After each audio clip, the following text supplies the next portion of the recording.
Korang tahu tak? Pada tahun 90-an macam tu, Australia tempat paling favourite backpackers dengan hitchhiker untuk datang dan explore tempat-tempat yang ada kat sana. Tapi pada tahun 90-an tu juga, Australia digemparkan dengan kehilangan lebih daripada 7 orang backpackers ataupun hitchhiker hilang dengan tiba-tiba. Assalamualaikum, nama aku Amir daripada Amir's TV dan ini kisah yang menggemparkan Australia pada tahun 90-an, iaitu kisah Ivan Millett. Ivan Robert Marco Millett lahir pada 27 Disember 1944 dekat New South Wales, Australia. Anak ketiga daripada 14 adik-beradik dan keluarga diorang ni memang keluarga yang orang kata broken family lah kan. Daripada kecil lagi, Ivan ni ditunjuk dia punya perangai psycho dia punya rebel, keganasan dia kan, nak tunjuk pailang lah kononnya kan. Dia ni pun ada rekod jenayah, tapi mostly rekod jenayah dia adalah pecah masuk rumah je lah.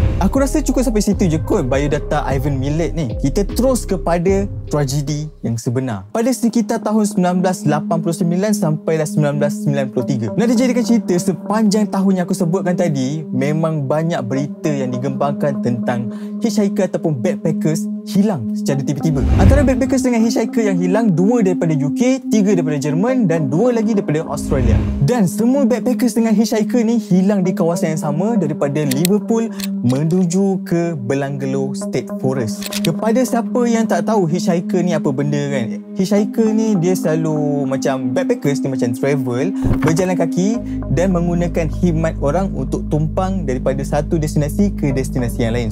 Macam kat tepi-tepi jalan, kalau korang pernah tengok cerita Mak Saleh ke apa, yang dekat sebelah dia tunjuk good ataupun signboard nak pergi ke mana kan, itulah hitchhiker technically. Modus operandi dia senang je. Ivan Millett ni dia akan drive dia punya 4-wheel ke macam kereta dia ke, aku tak sure dia pakai apa, daripada Liverpool ke Belangelo State Forest tu. Sepanjang jalan tu dia akan drive, akan mencari hitchhiker yang perlukan khidmat tumpangan. Macam dia akan tunjuk sign macam ni ke, nak minta tumpang kan, ataupun dia akan letak sign dia nak pergi ke mana.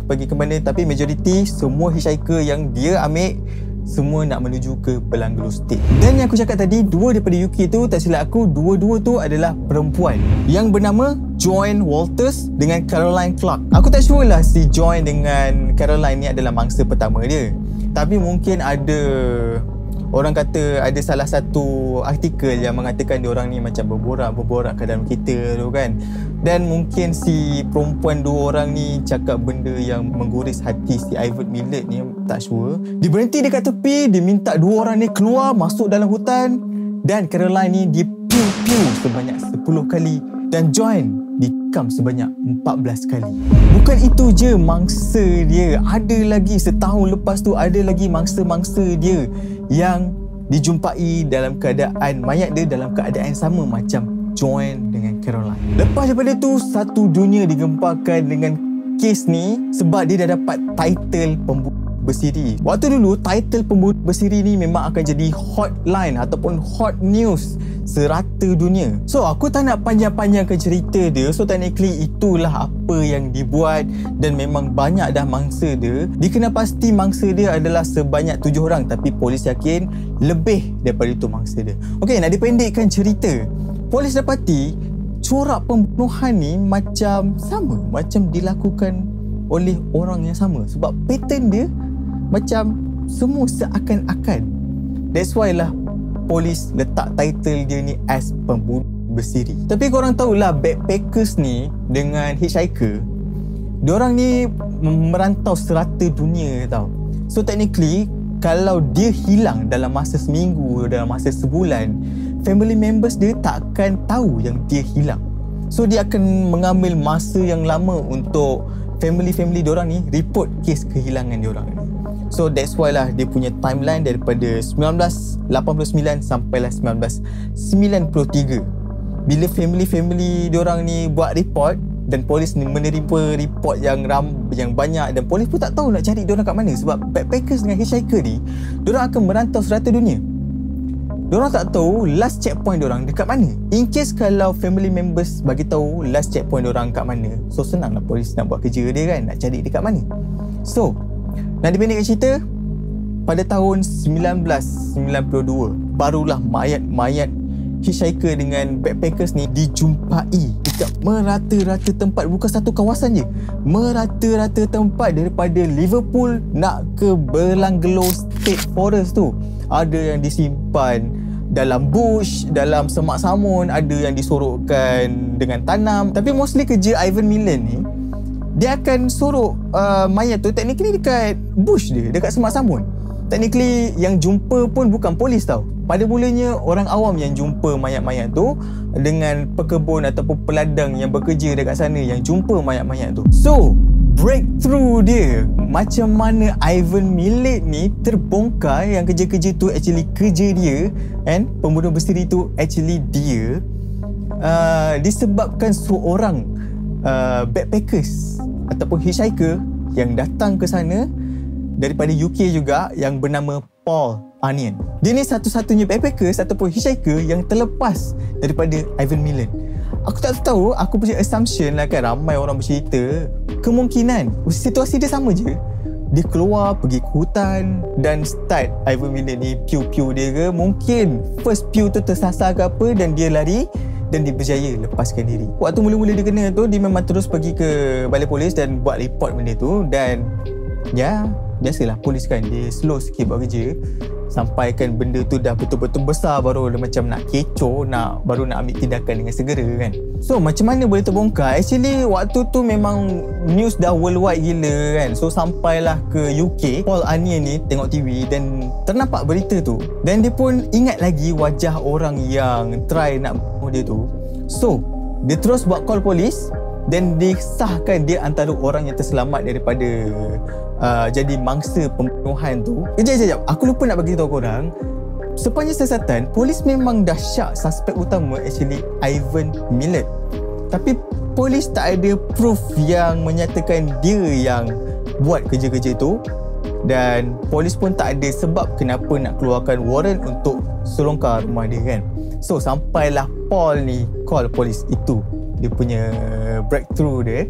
So pendekkan cerita, polis pun tunjuk gambar, ini ke yang cuba bunuh kau hari tu?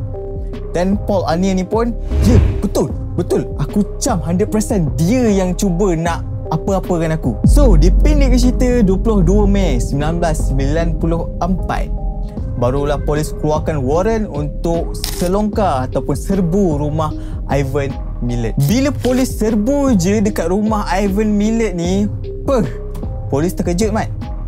Dia jumpa semua barang-barang backpackers dengan hitchhiker yang hilang sebelum ni. Semua kamera, sleeping bag, apa lagi, apa-apa yang berkaitan dengan backpackers dengan hitchhiker kan, semua bag-bag, kamera-kamera, semua bukti-bukti dah ada kat rumah dia ni. Dan Ivan Millet terus ditangkap dan didakwa atas 7 pembunuhan. Sampailah waktu perbicaraan pada tahun 1996, bukti yang menunjukkan Ivan Millet ni memang dah padu gila tau. Memang dah compact gila. Tapi Ivan Millet ni masih lagi act cool, macam aku tak bersalah dia. Janganlah tuduh sembarangan. Dia macam tu, dia act cool. Lepas berbulan-bulan trial, dekat perbicaraan dekat mahkamah tu, Ivan Millet ni memang tak nak mengaku langsung yang itu semua kerja dia. Dia act cool je. Lepas tu mahkamah jatuhkan hukuman penjara seumur hidup tanpa parole dan dihantar ke penjara Goulburn Supermax, tak silap aku nama dia, penjara paling ketat dekat Australia. Ivan Millet ni memang keras kepala gila.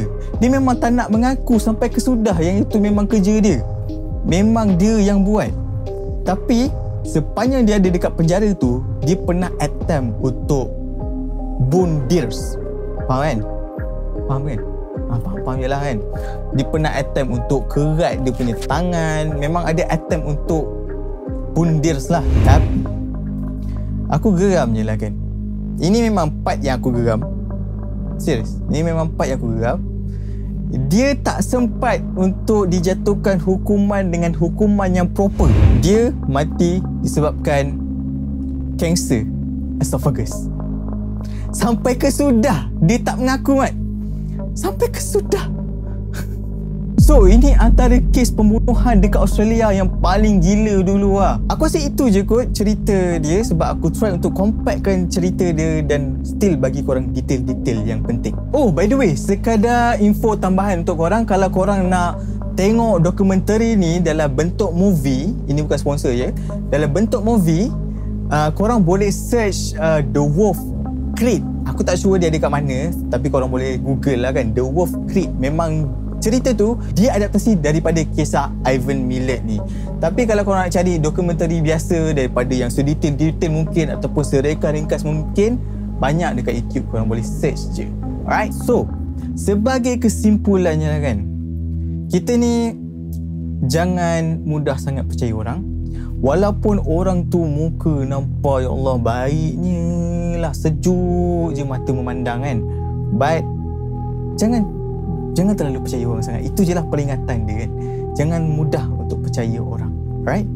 Dan satu lagi benda yang aku dapat tahu, sampai sekarang dekat kawasan Belanglo State Forest tu, orang kata malam-malam kawasan tu memang menyeramkan, sebab waktu malam pernah ada orang dengar suara orang menjerit, ada orang berlari, and majoriti orang dengar suara orang yang menjerit malam-malam di kawasan Belanglo State tu. Siapa berani nak ke sana dan experience sendiri pengalaman yang orang bagi tahu tu? Okay, aku rasa itu saja untuk video kita kali ini. Sorry sangat-sangat korang sebab aku memang dah lama sangat tak buat video. Aku memang actually aku burn out sebenarnya. So that's why aku take a break a few months.